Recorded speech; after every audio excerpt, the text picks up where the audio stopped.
আছো তোমরা সবাই? আশা করি খুব খুব খুব ভালো আছো। তো আজকে আমরা একটু বড়দের জন্য, যাতে তারা সুন্দরভাবে বাসায় বসে ইংরেজিতে কথা বলতে পারে, ইংরেজির প্রতি যাদের দুর্বলতা আছে, তো আমরা তাদের জন্যই কিন্তু এই ক্লাসটি নিয়ে এসেছি। তোমরা বাসায় বসে যদি আস্তে আস্তে যা পারো তাই থেকে যদি একটু একটু করে শুরু করো, আই থিঙ্ক তোমাদের এই ভয়টা কেটে যাবে। সো আমরা ট্রাই করব এই ক্লাসে যতটুকু আমরা আজকে শেখাবো ততটুকু ক্লাসেই শিখে নেওয়ার জন্য। সো চলো আমরা বেশি কথা না বাড়িয়ে আমরা কনসেন্ট্রেশনটা হোয়াইট বোর্ডের দিকে দেব। ওকে, ফার্স্টে যে বাক্যটি আমরা দেখতে পাচ্ছি, কি রয়েছে এখানে দেখো। কি ব্যাপার, কি খবর, এটা ইংরেজিতে আমরা কিভাবে বলবো? অনেককেই কিন্তু দেখি আমরা বা টিভিতে আমরা দেখতে পাই, কি বলে, হে হোয়াটসঅ্যাপ বলে তো, হে হোয়াটসঅ্যাপ। এটা মানে কি ব্যাপার বা কি খবর। এই দুটো বাক্যকেই আমরা ইংরেজিতে হোয়াটসঅ্যাপ বলতে পারি। হোয়াটসঅ্যাপ একটু দ্রুত বলতে হবে, তো লিখছি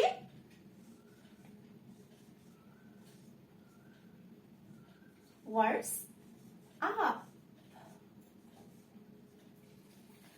পরের বাক্যে চলে যাচ্ছে, কি বলছে দেখো, সব ঠিক আছে তো, সব ঠিক আছে তো। এটা আমরা কিভাবে বলবো? Is everything okay, is everything okay. কি বলবো? Is everything okay. ঠিক আছে, সব ঠিক আছে তো, লিখছি ইজ এভরিথিং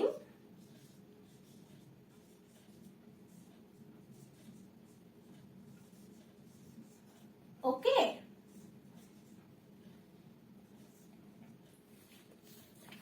পরের বাক্যে রয়েছে, তুমি কি করছো, তুমি কি করছো। এই বাক্যটা আমরা ইংরেজিতে কিভাবে বলবো? এটা বলবো আমরা what are you doing, what are you doing. তুমি কি করছো, হোয়াট আর ইউ ডুইং। ঠিক আছে, হোয়াট আর ইউ ডুইং, তুমি কি করছো। পরের বাক্য রয়েছে, তুমি কি ভাবছো। দেখো, আমরা কিন্তু এগুলো বাসার ছোট্ট বাচ্চাদের সাথে কিন্তু ইজিলি ভাবে বলতে পারি, তাই না? একটু একটু করে শুরু করতে পারি। যে বাচ্চারা কোনো কিছু ভাবছে, আমরা তখন কি বলবো? তুমি কি ভাবছো। এটা না বলে যদি আমরা বলি what are you thinking, what are you thinking, এটা শুনতে বেশি ভালো লাগে, তাই না? আর তার সাথে সাথে আমাদের ইংরেজি প্র্যাকটিসটাও কিন্তু হয়ে যাচ্ছে। তাহলে আমরা কি বলবো? তুমি কি ভাবছো, এর ইংরেজিতে আমরা কি বলবো এটাকে? What are you thinking. Okay, তাহলে লিখছি হোয়াট আর ইউ থিঙ্কিং, মানে চিন্তা করা। সরি,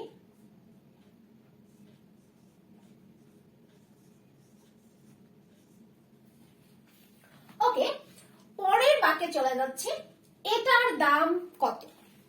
আমরা যদি কাউকে কোনো কিছুর বা কোনো জিনিসের দাম জিজ্ঞাসা করি, তাহলে আমরা এটা ইংরেজিতে কিভাবে জিজ্ঞাসা করতে পারি?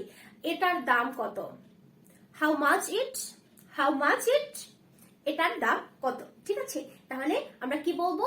How much it, how much ইট, এটার দাম কত। পরের বাক্য দেখো, তুমি কিভাবে জানো। এই বাক্যটি আমরা ইংরেজিতে কিভাবে বলবো? কাউকে যদি জিজ্ঞেস করি, এই বাক্যটি আমরা বাংলাতে না জিজ্ঞেস করে আমরা যদি ইংরেজিতে বলি how do you know, how do you know, তাহলে শুনতে আরো বেশি সুন্দর লাগে, তাই না? আর আমার অপোজিটের যে মানুষটা, সেও ভাববে যে এত সুন্দর করে ইংরেজি বলছে। তাহলে কি বলবো আমরা? How do you know. Okay, how do you know. এই নো অর্থ কিন্তু জানা। ঠিক আছে, এনো নো মানে না, আর এই নো অর্থ জানা। তারপরের বাক্য রয়েছে আমার কিছু যায় আসে না। আমরা বলি তো আমার কিচ্ছু যায় আসে না, তাহলে এটা আমরা ইংরেজিতে কিভাবে বলবো? I don't care, I don't care. তাহলে আমরা কি বলবো? আই ডোন্ট কেয়ার, আমার কিছু যায় আসে না। I don't care, I don't care. পরের বাক্য দেখো, তা কি করে হয়? তা কি করে হয়, এটা আমরা ইংরেজিতে কিভাবে বলবো? How so, how so. তা কি করে হয়, তাই না? তাহলে লিখছি হাউ সো, তা কি করে হয়। পরের বাক্য রয়েছে তাতে কি। আমরা তো বলি বাংলাতে, বাসায় যে কোনো সদস্যদের সাথে আমরা বলি তাতে কি।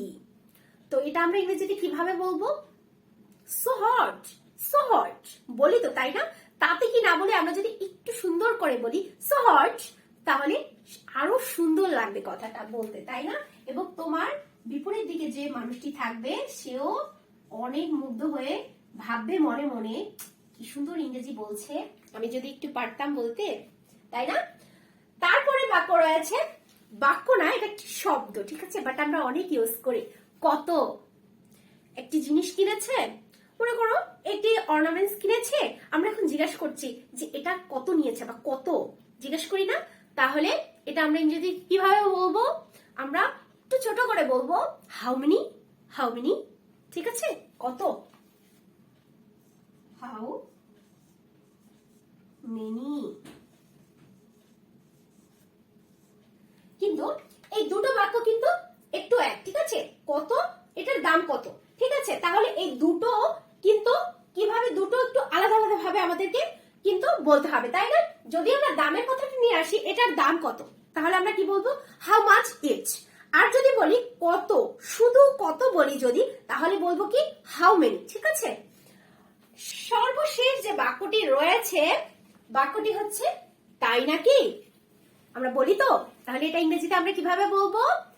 Is it so, is it so, তাই নাকি। তাহলে লিখি is it so, is it so, তাই নাকি। তাহলে আমরা কিন্তু আজকে ক্লাসে অনেকগুলো সেন্টেন্স শিখে গেলাম, তাই না? বাসায় বসে সুন্দর করে আমরা কিন্তু এগুলো প্র্যাকটিস করতে হবে। আমরা যতটুকু শিখবো ততটুকু যদি আমরা বাসায় মেম্বারদের সাথে, বাসার যে মেম্বাররা রয়েছে ছোট বড় যারা থাকুক না কেন, আমরা যদি একটু ট্রাই করি, আমরা কিন্তু খুব অল্প সময় আমরা ইংরেজি শিখে যেতে পারবো। তাহলে কি করতে হবে? ক্লাসে তো আমরা শিখবোই, কিন্তু শিখে সেটা তো কোথাও অ্যাপ্লাই করতে হবে, না হলে তো আমরা ভুলে যাব। তার জন্য কি করতে হবে? ক্লাসটা নিয়মিত করতে হবে এবং ক্লাসে যা শেখাচ্ছি সেগুলো বাসায় কিন্তু অ্যাপ্লাই করতে হবে।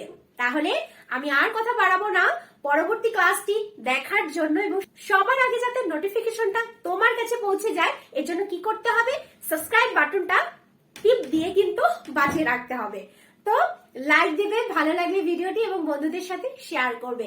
আজকের মতো আমি এখানেই বিদায় নিচ্ছি, পরবর্তী ক্লাসে নতুন একটি ভিডিও নিয়ে হাজির হয়ে যাব। সবাই ভালো থেকো, সুস্থ থেকো, আল্লাহ হাফেজ।